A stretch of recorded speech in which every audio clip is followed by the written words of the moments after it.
Governor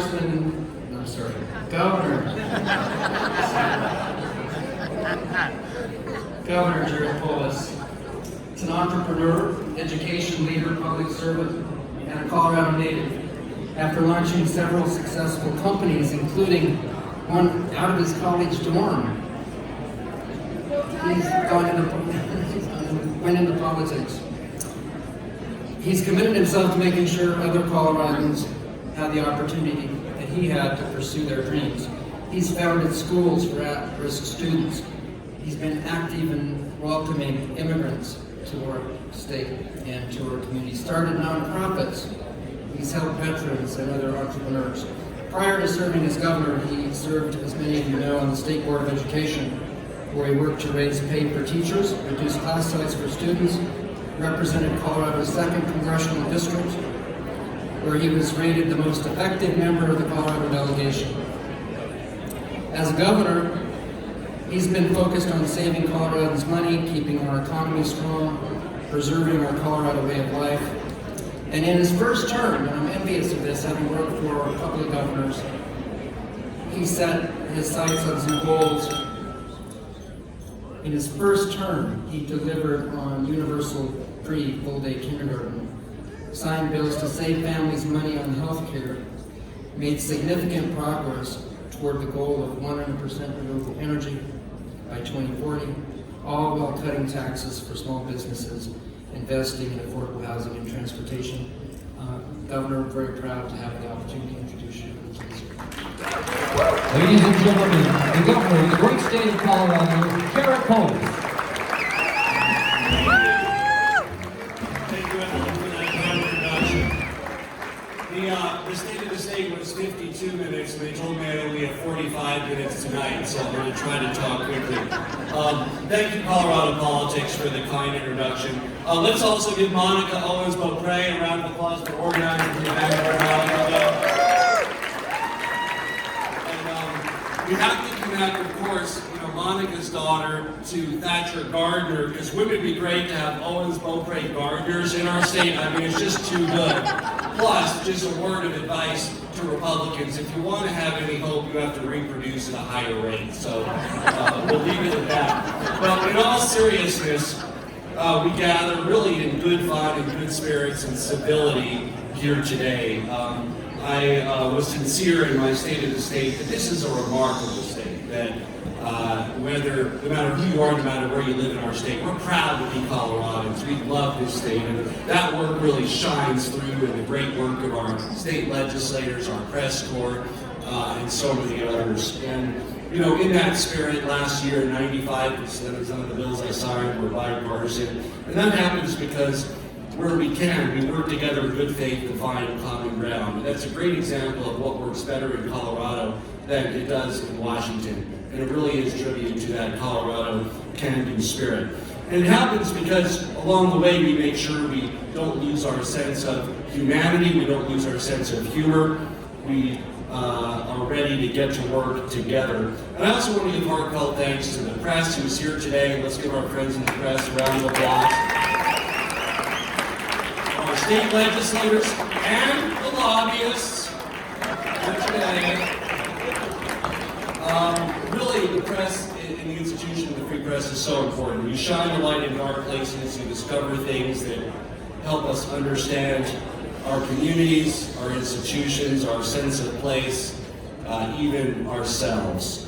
The press holds the powerful accountable and makes sure that our society is grounded in truth, which is needed now more than ever before. So thank you for having me here this evening. I now want to turn over the microphone to somebody who I think is going to announce a big scoop. He's going to announce he's all in for electric cars. And ready to, I think, what was Tim telling me? He said he was going to mandate ranchers to drive electric trucks. Is that what he was telling me? It's a tough sell. We're hesitant because we think that could have an adverse impact on our farming, ranching communities. Ladies and gentlemen, Tim Jackson. Ladies and gentlemen, this is Tim Jackson.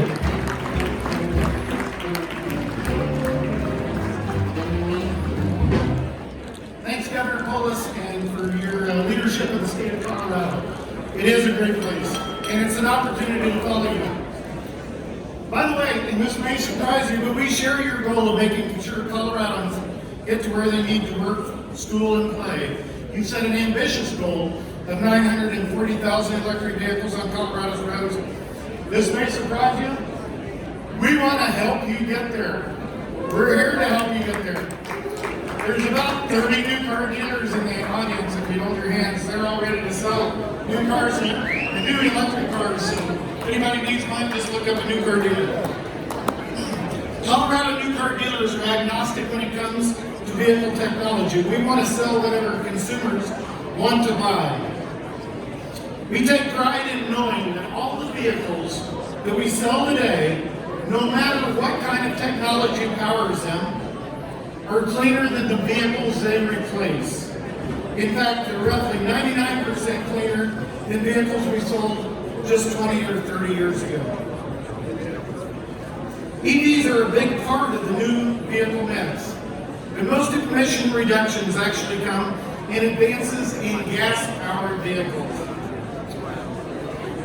which still are the choice of about 96% of Coloradans. The bottom line is whatever choice Colorado consumers make, they can be confident they're making Colorado's air cleaner.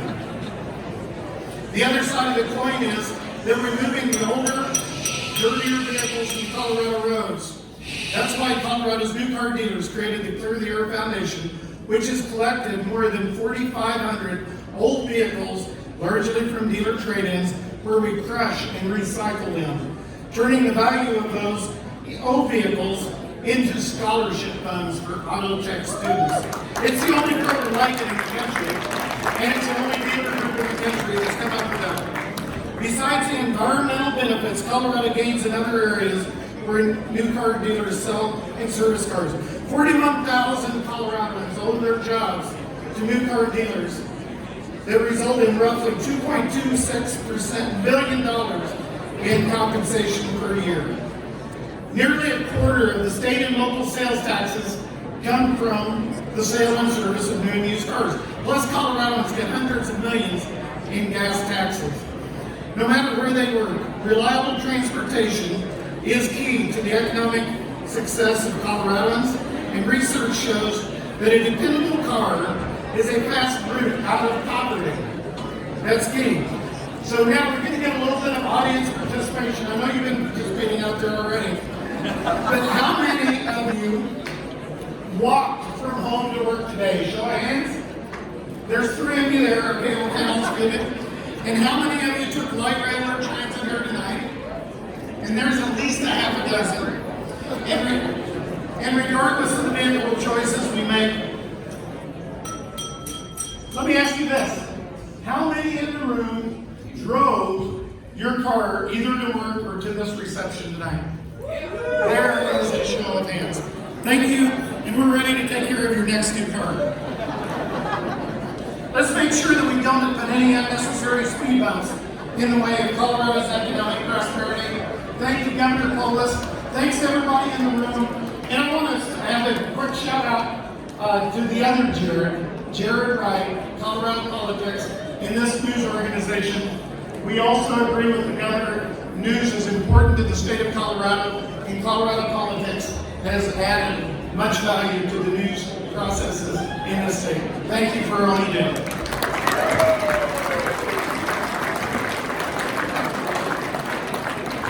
Well, speaking of Jared Wright served in the Colorado House of Representatives from 2013 to 2015, represented House District 54, and was the ranking member on the House Local Government Committee, and also served on the Judiciary and Business Committees. Following his service in the legislature, he became CEO of the Colorado Statesman beginning in 2015, and he now serves as the publisher, of course, of Colorado Politics. And now, ladies and gentlemen, Colorado Politics publisher and former Representative Jared Wright.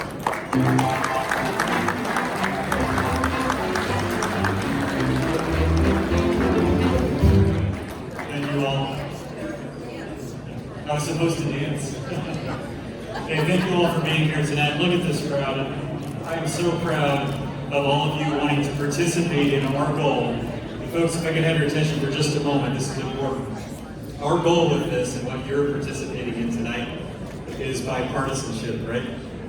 We're getting together, we're talking about similarities, and we're going to go forward and make a difference this year for Colorado. That's what it's all about. You're going to see folks from both sides of the aisle tonight, as you already have. We have a very bipartisan program put together for you. We have a real treat in Gary Hart, former Senator Gary Hart's going to be here tonight, and former Senator Hank Brown. I think you're going to love what they have to say. So thank you for joining us. I'd like to also thank our sponsors who made this possible this evening. And by the way, guys, last year, I've got a funny story for you. Last year, we put together this event, and we hosted it at the Ironworks. And we hosted it in April, right? April in Colorado can be a little dicey, as we all know, when it comes to the weather.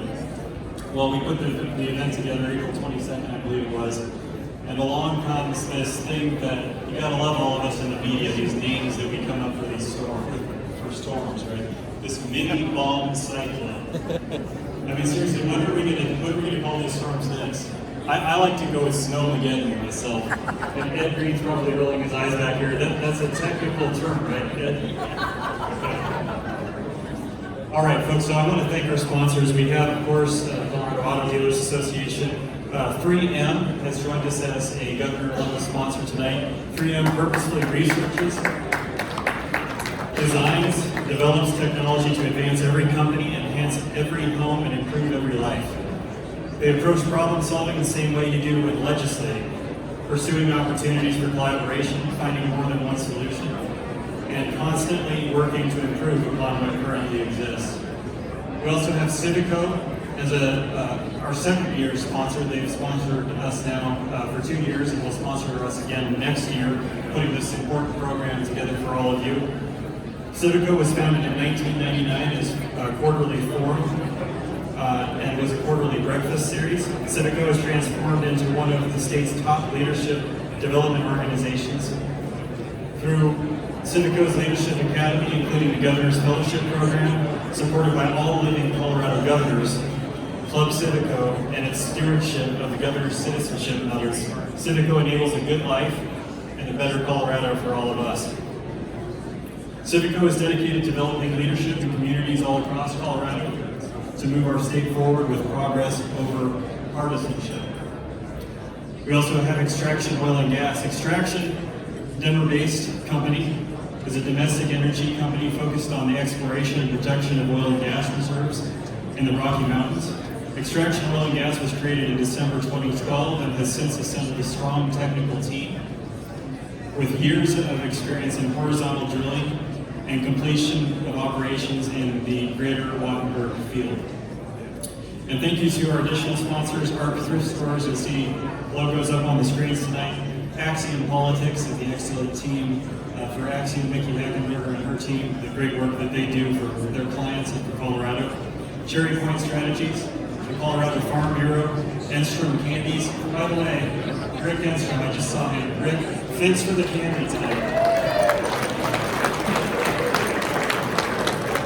The Land Title Association of Colorado, Mendez Marcus and Associates, Progressive Promotions, Seawald Handling Public Affairs, and Westbrook Group. And guys, those last two that I just listed, Progressive Promotions and Westbrook Group, look at this.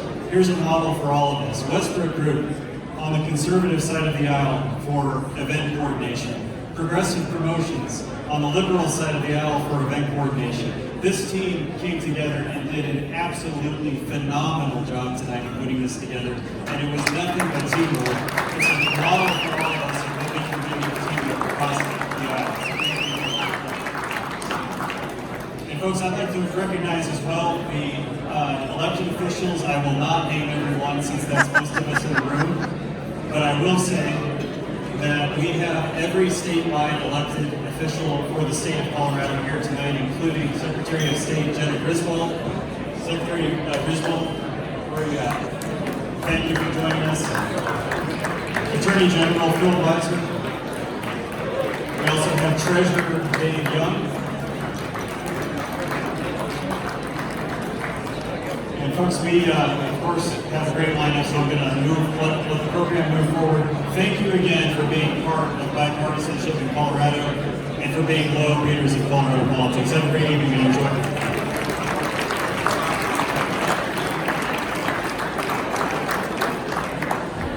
Okay, ladies and gentlemen. Yeah, I need a couple of these glasses. There you go. Okay, Bill Owens. Bill Owens is a senior director at Greenberg Traurig, an international law firm here in Denver, and serves on the boards of 2 New York Stock Exchange firms, and is also chairman of the board of one of Russia's largest banks. Owens, of course, was a 2-term governor of Colorado from 1999 to 2007, and was re-elected by the largest margin in Colorado history. Owens was called the best governor in America, and a cover story in National Review. That was before Jared Polis. Owens was also elected by his fellow governors to serve as chair of both the Western Governors Association and the Republican Governors Association. He now lives in Littleton, has 3 adult children, Monica, Mark, and Brett. He enjoys spending time with his 2 young granddaughters, as do I, Madison and Sophia. And I can tell you from personal experience, he's one awesome grandpa and a pretty terrific in-law too. Governor Bill Owens. Ladies and gentlemen, former Governor Bill Owens. Hey guys, thank you very much. I'm going to be really brief. And Congressman, thank you for that nice introduction. It is great to be. Congressman Beaupre is the other grandfather for Sophie Owens Beaupre, so I'll get to see Bob all the time. I'm going to be very brief. Let me just thank you for what you all do. Thank you for what Colorado politics does. Tonight, the elected officials, the former elected officials, were asked to answer a very simple question. What is it that we did during our term in office that we're most proud of and that people aren't aware of? And I'm going to keep it very simple. What I'm most proud of is we tried to make the state run better. We just simply tried to do what the state was supposed to do, and we tried to do it a little bit more efficiently. I mean, that's a nice thing to try to do. We didn't have a lot of new initiatives. We did things in education and transportation and fiscal responsibility, just trying to do what government was supposed to do a little bit better. Ladies and gentlemen, it's a real honor to be here. I'm going to try to get us back on schedule. And to do that, I'm going to introduce a gentleman who's been a friend of mine for many, many years, and who you all should be very appreciative of what he's doing for Colorado. Ryan Heckman grew up on the western slope of Colorado and is a graduate of the University of Colorado. He represented the United States. This is really cool. He represented the United States 2 times in Olympic skiing. Ryan spent the last 20 years as an entrepreneur, successful private equity investor. He is currently chairman of the Civico Leadership Foundation, Colorado's premier community leadership development organization. He's on the board of the University of Denver. He's got 2 great kids and a great wife, and he is a great Coloradan, and it's my pleasure to introduce to you my friend and ours, Ryan Heckman. Ryan?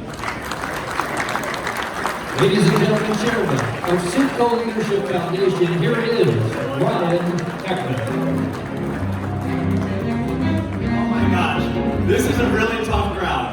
So I'm going to be really polite at first, but then really rude next. Everyone needs to be quiet.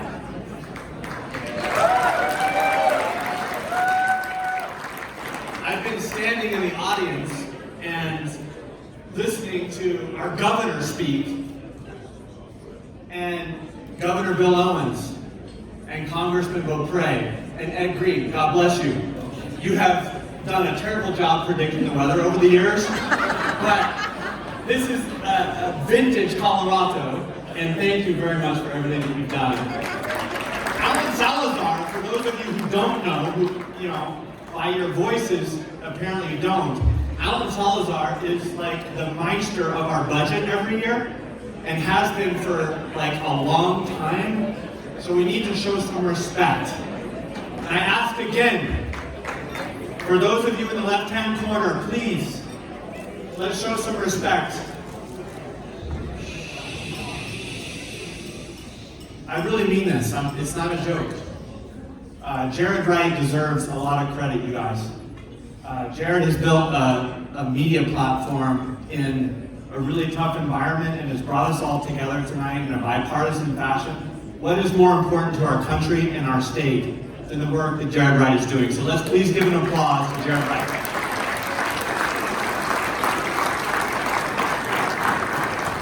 My voice is a little loud, and for that I apologize. But this is such an important night for us. We're starting the legislative session. We've got a national backdrop of a lot of decisiveness. Our state in Colorado has an opportunity to be a role model where we do great things for everyone to admire, including tonight. And I just want to share with you the work that we're doing at Civico. We pay money to sponsor Colorado politics, not because we want the promotional opportunity. Certainly this crowd, I want my money back, Jared. It's because we believe in what Jared's doing and we want to support our state. What Civico does is we train about 100 leaders from across the state and from across the social, the private, and the public sector to become better leaders. And those leaders are superintendents of schools, they're leaders in Fortune 500 companies, and they run our foundations and our nonprofits that make our state very special. And all I would leave you with is a call to action. How many of you are actually elected officials or public servants of some kind? Please raise your hand. Or stop talking, one of the two. I want to tell you a story. I got to spend some time with Bob Rankin. Last week, Bob spoke to our class. He and Barbara O'Brien were amazing to our team of leaders. And I will just say, I want to give a shout out to Bob. Bob represents my district in Granby, Colorado. And I want to give a toast to Bob, and I want to give a toast to Governor Polis and everything that they both represent this evening. And I will get off the stage and just say thank you to all of you who are serving our state and having a great time this evening. So thank you very much.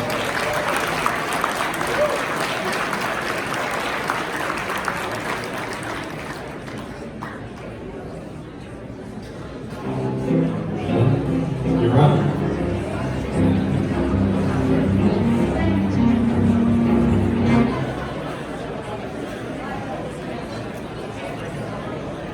In the 20, I'm going to have to ask Ryan to come up here. In the 2019 legislative session, the House of Representatives voted to designate Casey Becker the 59th Speaker of the House, making her the third consecutive female to serve in one of our state government's top 3 positions. During her time in the House, Representative Becker sponsored legislation increasing broadband access to rural Coloradans, ensuring financial stability, the state's pension system, maintaining funding for beleaguered hospitals through the hospital provider fee. I didn't want to make eye contact with Jerry Sonnenberg on that. She has also drafted key environmental legislation to ensure the health and safety of Colorado communities.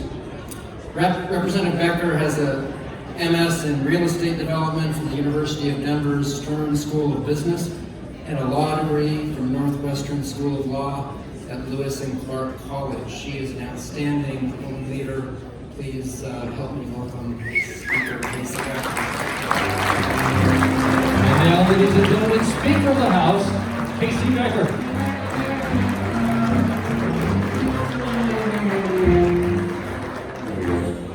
Thank you, everyone. Thank you, Ellen, for the kind introduction. I want to say this event is rowdier than an RMGO rally on the Capitol steps when Cole Wist is running legislation. That may be an inside joke, but I also want to clarify for the legislators in here that the Enstrom candies on the table fall within the gift ban limit.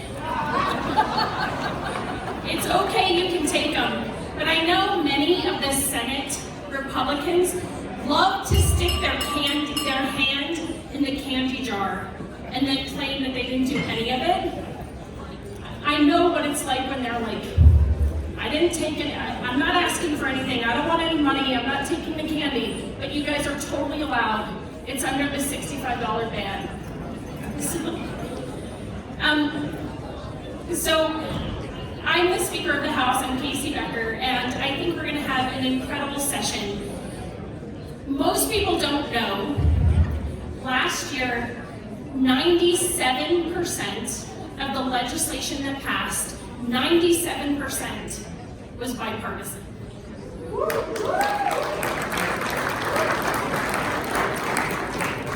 A lot of people talk about the Colorado way, and it's completely true. It's not what you hear most about, and I'm not blaming Colorado politics. Jared, you guys do a great job covering the legislature, but for the most part, we work in a very bipartisan way. It may not come across in the news, but we are friends on each side of the aisle and in both chambers. And that is my goal for this session coming up, is we're going to keep working in that bipartisan way. And it may not be everything. We recognize that elections have consequences, and we're going to push forward agendas that we think are in the best interest of Coloradans. But at the end of the day, we agree for the most part on all of the problems. We just disagree on the solutions. You all, as participants here, have a responsibility to tell us what you think of what we're doing. Because if you're not talking to us, if you're not at the table, you're going to be on the menu, as they say. So all the legislators that are here tonight, and there are many, please reach out to them and tell them what you think Colorado should be doing. Legislators on both sides of the aisle and in both chambers are absolutely listening. We want to hear from you. We're going to work as much as we can on a bipartisan way, and it's important for you to reinforce that. So as much as I like to joke about the Republicans and their hands in the cookie jar of the state budget, we're going to work as much as we can. So thank you for hosting this Colorado Politics. Thanks for your role in promoting and participating in local news, because if you're not doing that, you're not holding us accountable. Everyone have a good night, especially back there in the left-hand corner. All the tall people over there, I know who you are. Thanks again.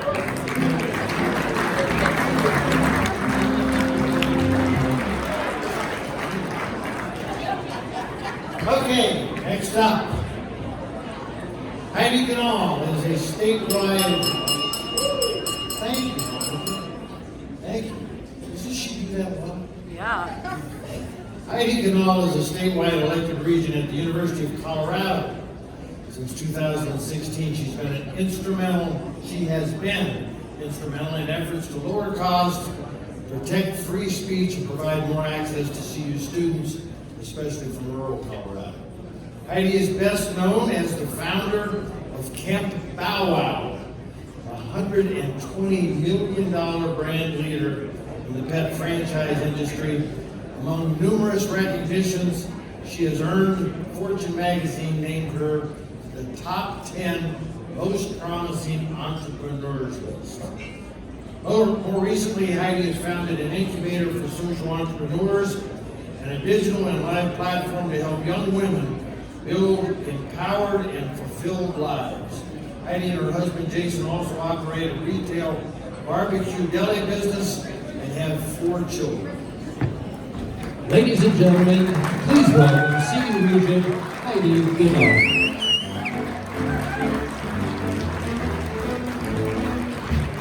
Well, hi everyone. I feel like I'm in a CU game. That's the student section, right?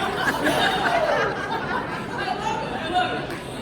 Well, thank you, Colorado Politics, for hosting this event and for doing the hard work of presenting a balanced perspective in our community. It does not go unnoticed by those of us on the front lines. Thank you.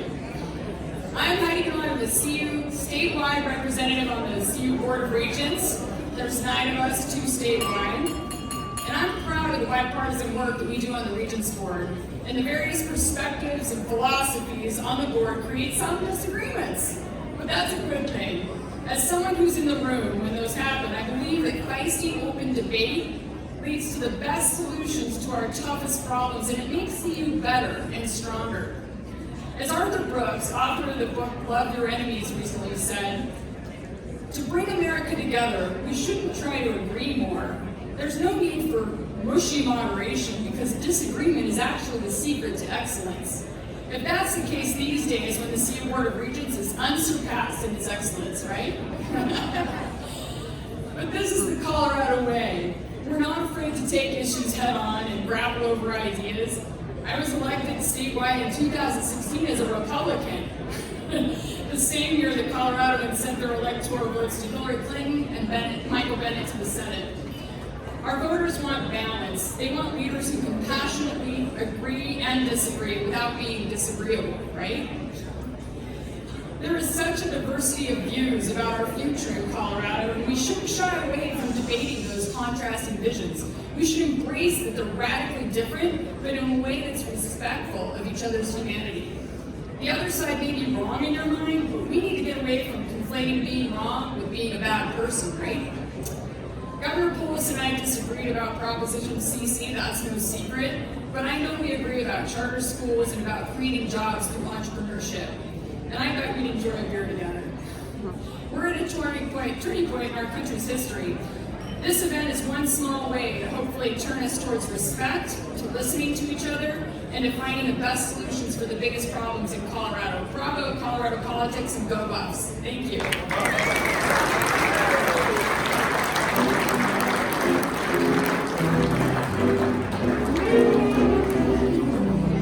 So thank you for the opportunity to once again bring everybody's attention to the stage. This is a really humbling moment for me, a personal moment. After giving everybody a lecture about how politics shouldn't be about the person, I can't help but just share a little bit.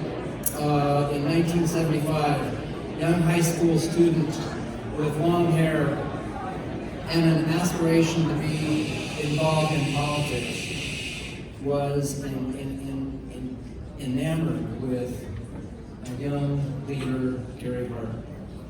I would never have thought that someday, I was in high school at the time, that I'd work for Senator Hart. So this is a really big moment for me, which I'm already kind of stumbling up here. Coming full circle, I did get to work for Senator Hart, and he was my first boss in politics. Don't hold that against him.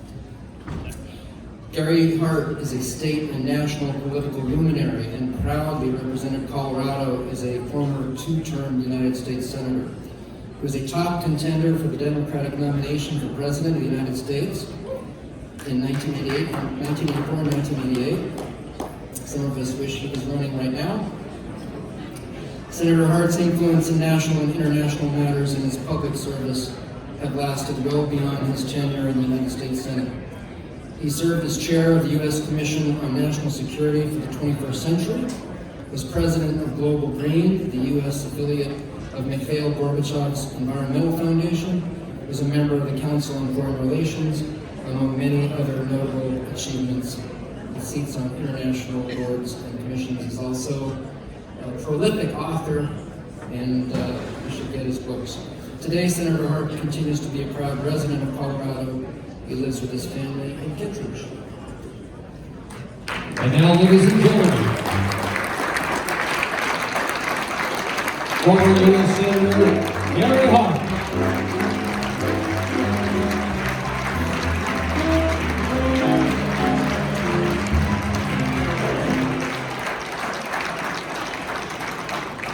I am honored to be here, and I hope you will forgive the aging public servant with sharing some memories. A month after I was sworn into the Senate in 1975, I was appointed to a rare Senate Select Committee, in this case, one that was appointed to investigate the intelligence community of the United States government. In the course of 2.5 years, that committee did most of its work behind closed doors. But in the process, I got to know some great Americans. Among them, Senator Barry Goldwater, Senator Howard Baker, Senator John Tower. And as a result of that experience, we not only put the CIA and FBI back on their feet and made them important agents of our government in the post-Cold War years, but we made friends and stayed friends, at least throughout my years in the Senate. And I'll refer to that in a minute again. Later that year in the fall, President Gerald Ford was asked to give the 150th anniversary speech at the law school that he had attended, and I as well. And Gerald Ford, being who he was, he didn't just go up to Haven and give the speech and come back. He asked everybody in the Congress, in the Supreme Court, in the Cabinet, who had gone to that same law school to accompany him. And it took an entire plane. Halfway through that dinner, President Ford's chief of staff came down from the head table and came to my table. And his name was Richard Cheney. And he said, President Ford, when we get back to Washington, would like for you to accompany him at Andrews Air Force Base aboard Marine One. First and only time I had ever been aboard the presidential helicopter, and I will always remember. He was a wonderful man. Later that year in December, actually it was Christmas Eve, 1975, I got a call from Dick Cheney again, from the White House. No, sorry, got the sequence wrong. Thanks, Mark.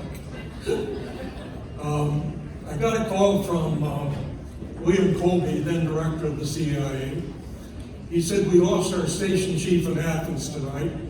He was assassinated by terrorists on his doorstep. We would like to find out if President Ford would be willing to sign an order that permitted Richard Welch to be buried at Arlington. I said, I'll check. Now, what I never found out was why he didn't call Barry Goldwater, Howard Baker, or John Tower, but called me. So I called the White House, got Dick Cheney again, told him the problem. He said, I'll call you back. 2 hours later, he called back and said, President Ford has signed the order. Richard Welch was, if not the first, one of the first CIA officers to be buried at Arlington. During that same period and thereafter, I traveled a lot out to naval vessels, U.S. Navy vessels in the Mediterranean, Persian Gulf, the Indian Ocean. My escort officer on all those trips was Captain John McCain, the United States Navy's liaison to the United States Senate. We became very, very good friends.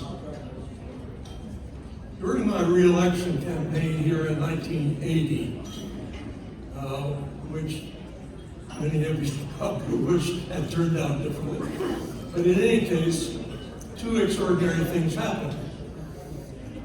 The first was that my friend Senator Goldwater came up from Phoenix to give a party speech, theoretically at least in opposition to my re-election. But he made the mistake of praising me at the airport to the Colorado press corps. Somehow, mysteriously, Barry's kind remarks made their way across all of the corners of the state of Colorado within 48 hours. I don't know how that happened. It's a longer story, but Barry told me later he knew exactly what he was doing. Didn't hurt my chances at all. The other extraordinary thing that happened was in December of that year, at a well-known giant political dinner in Washington. After the dinner, I was leaving, and I saw coming towards me a figure I recognized but had never met.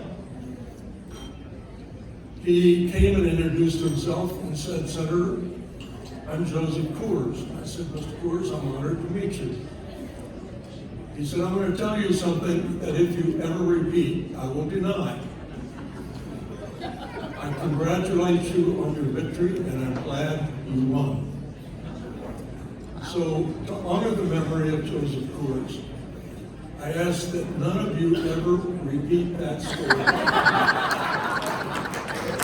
Because if you do, I will deny it. After leaving office, I had the honor of co-chairing the U.S. Commission on National Security for the 21st Century with another good friend, Republican Senator Warren Redmond, the late Warren Redmond. For 2.5 years, that commission, bipartisan commission, did the most thorough review of U.S. national security for the 21st century since 1975. We issued warnings in January 2001 that terrorists were going to attack America. 8 months later, they did. Warren and I commiserated that we were not taken more seriously. Then later, and I'm trying to be as brief as I can because we're running late. I was in a contest for the presidency, and to the shock of the press corps and just about everybody else, I had an upset victory in the first primary in New Hampshire. The next day I came down to Washington from New Hampshire to vote on a close vote in the Senate, and Vice President George H.W. Bush was in the chair as presiding officer and possibly the deciding vote. Needless to say, my colleagues in the Senate were shocked at the sorry. Am I No. the stage, I'm sorry. There was great shock in the Senate, if not elsewhere. When the vote was being called, the roll was being called, Vice President Bush signaled me up to the presiding officer's chair, so I went up there. He said, "That was amazing what you did in New Hampshire." He said, "How in the world did this conversation's going on and the press is about to fall over out of the gallery?" And I went into a few details. He said, "What's next?" And I said, "Well, in a week, there are caucuses in Maine." He said, "You know, Barb and I have a house in Maine and you're free to use it." I said, "Mr. Vice President, I don't know how to say this, but I'm kind of running for your job. So it might look a little awkward."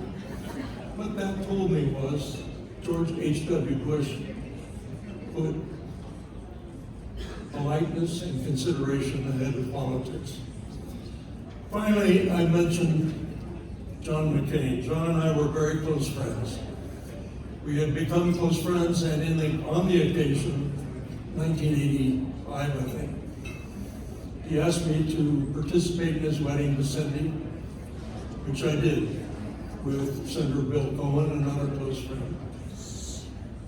And then tragically, when John became ill, in the summer and fall of 2018, I went down to see him and he asked if I would be one of his pallbearers.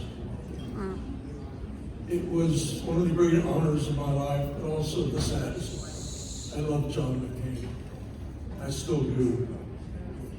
I tell you all these stories, not because they're about me, but because virtually none of these things would happen today.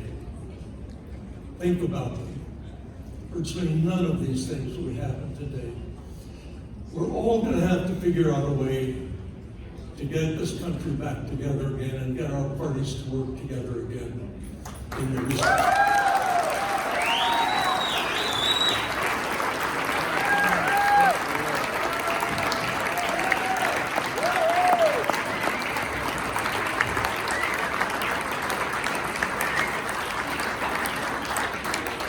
interest of our nation. Country first, party second. Thank you. God bless America.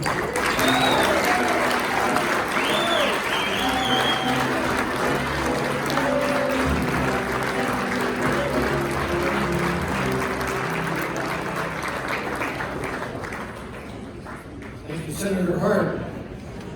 Well, we've got another treat for you. Can we keep it down just a little bit? Just for a few more minutes? Quiet, please. Thank you. After graduating with an accounting degree from CU, Colorado native Hank Brown served in the Navy and volunteered for duty in Vietnam, returning as a decorated combat veteran. After the Navy, Hank returned to CU to get his law degree and then spent the next decade as vice president with Montford of Colorado. Hank was elected to the Colorado Senate in 1972, the United States House in 1980, of course, the United States Senate in 1990. Hank also served our state as president, CEO of the Daniels Fund, as well as president of two of our state universities, the University of Northern Colorado and his alma mater, the University of Colorado. Hank and his wife Nan have 3 adult children and 5 grandchildren and currently reside in Denver. And as a personal aside, I would offer that Hank Brown is proof that nice guys actually can end up first, even in the murky world of politics. Senator Hank Brown. Ladies and gentlemen, former United States Senator Hank Brown.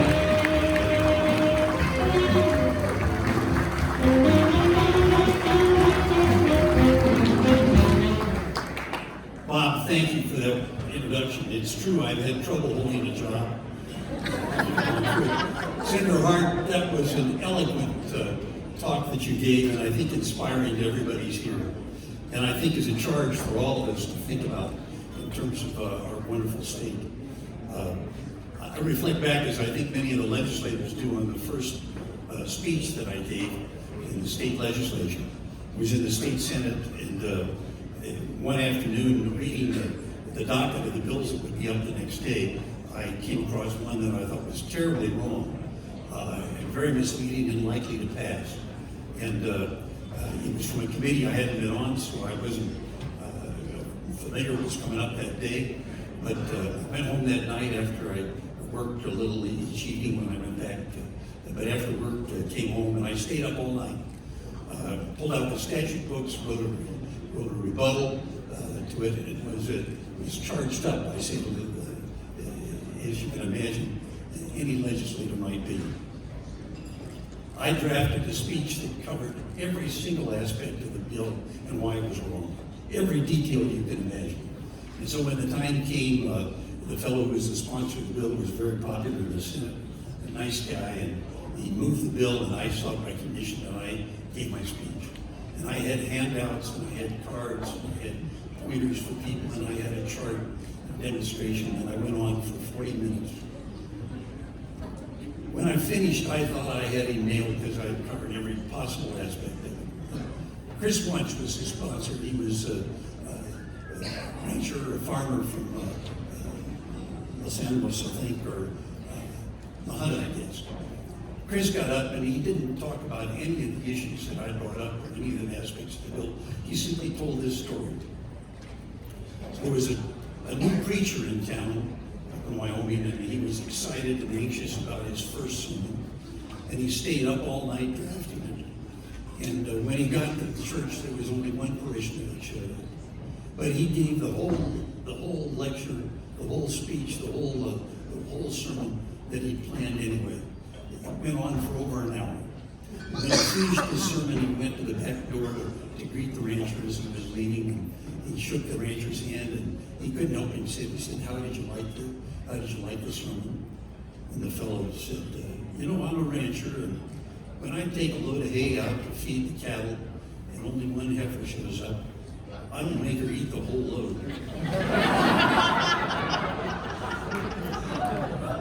I learned that long speeches aren't necessarily the most effective. And like most people, I guess I learned the hard way through most of life. But I found in the state legislature that people listen to each other.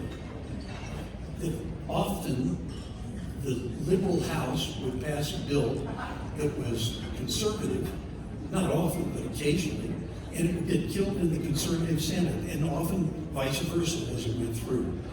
And I also found that people's reputation for not only integrity, but intelligence and sound judgment was more persuasive than most speeches ever given.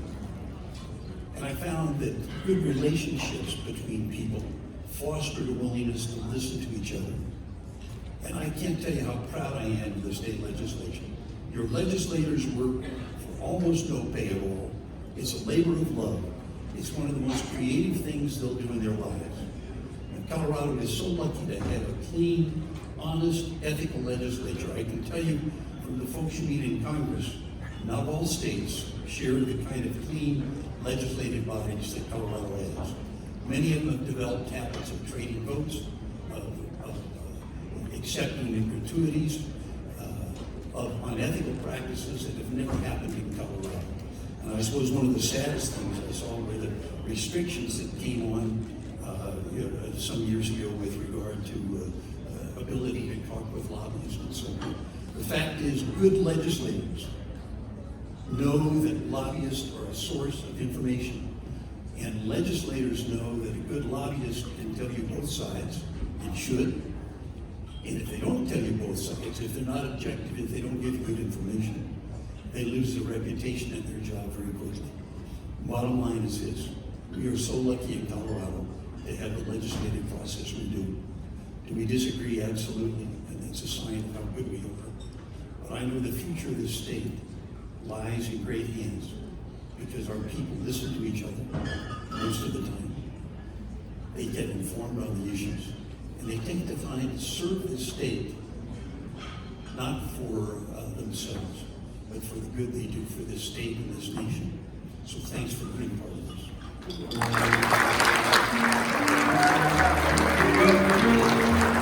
Once again, ladies and gentlemen, Bob O'Prey and Alan Salazar.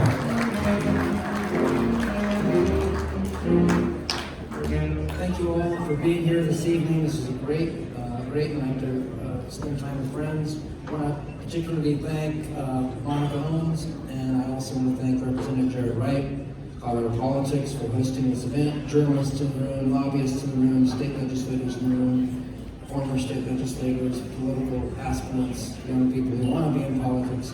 This is what it's all about. It is a people business. And the last thing I'll say, and go over to Congressman Bill Owens, is I miss you guys at the state legislature. And I'm going to even miss you in April and May. I miss those late nights and the people. And the people part of it was what always sustained me. And as I look around the room and see so many familiar faces, I do miss you. Good luck.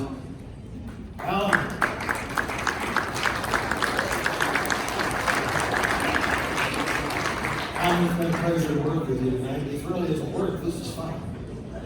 And thanks to all of you for attending. And how special was this night to have the former Governor Owens here, our own Governor Jared Polis here, to have two senators of the stature that you just heard, Gary Hart and Hank Brown. What a remarkable evening. So again, congratulations, Colorado Politics. I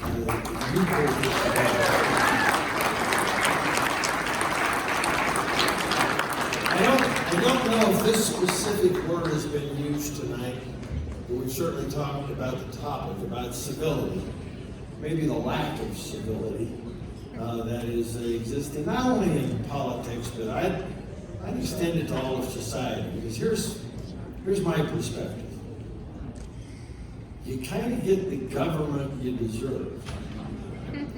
And if government isn't getting along, and it's certainly not getting along in Washington, D.C. right now. It's so bitter, it's so divisive. I don't know if it's ever been worse than it is. And I still have a lot of friends back there. I talk to them. And Alan, it's been a long time since I've talked to anybody that's having fun.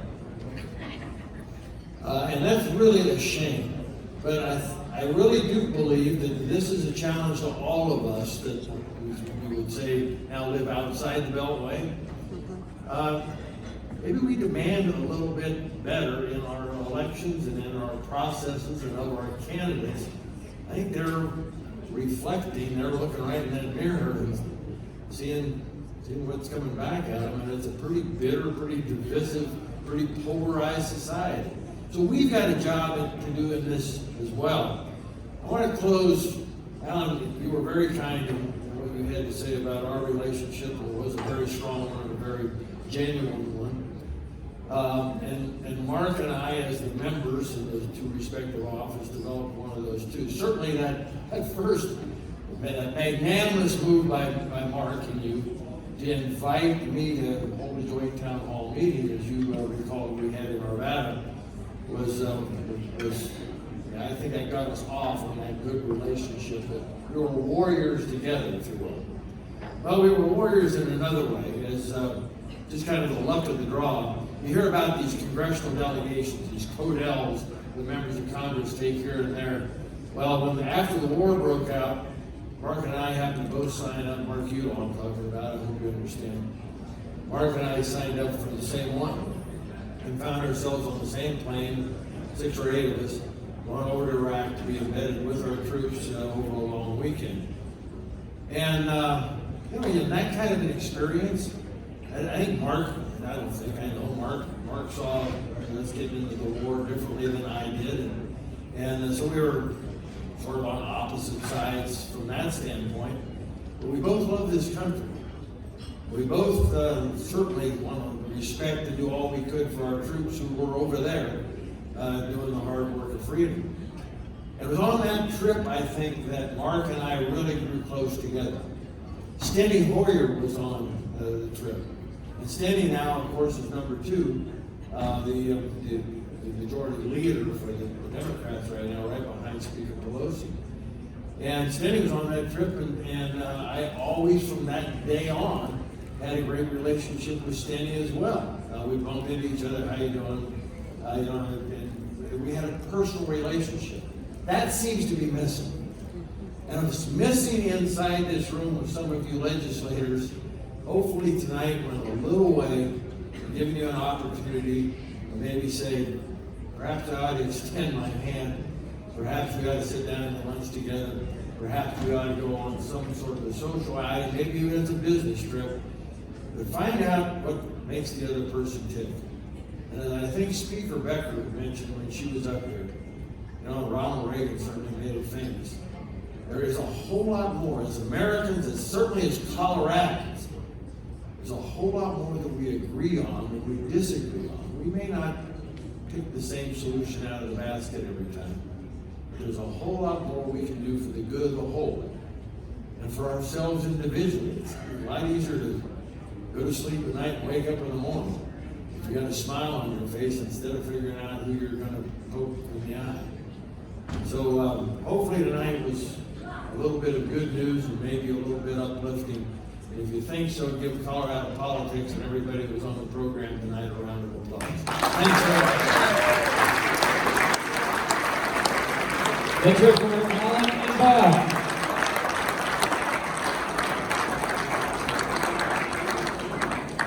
Well, once again, not yet. Just a minute. I want to remind you to look for your invite to the spring Colorado Politics post-session reception. That'll be coming in your mail. Thank you for your patience. Thank you for your participation. Thank you for your support. And here's the really good news, folks. We're keeping the bars open till 8 o'clock.